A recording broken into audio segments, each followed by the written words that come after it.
श्रीलक्ष्मीनारायण अष्टोत्तरशतनामस्तोत्रम्।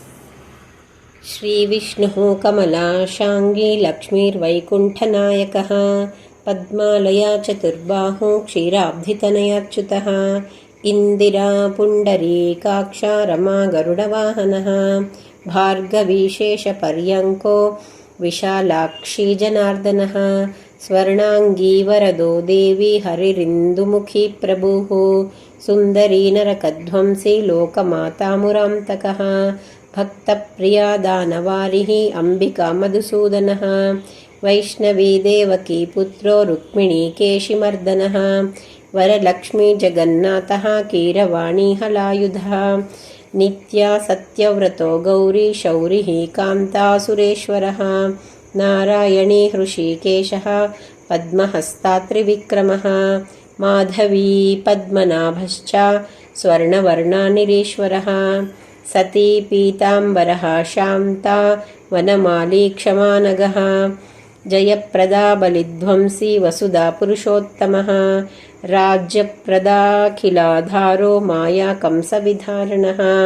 माहेश्वरी महादेवो परमा पुण्यविग्रहः रमा मुकुन्दः सुमुखी मुचकुन्दवरप्रदः वेदवेद्याब्धिजा माता सुरूपार्केन्दुलोचनः पुण्याङ्गना पुण्यपादो पावनी पुण्यकीर्तनः विश्वप्रिया विश्वनाथो वाग्रोऽपि वासवानुजः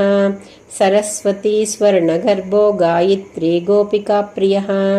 यज्ञरूपा यज्ञभोक्ता भक्ताभीष्टप्रदा गुरुः स्तोत्रक्रिया स्तोत्रकारः सुकुमारी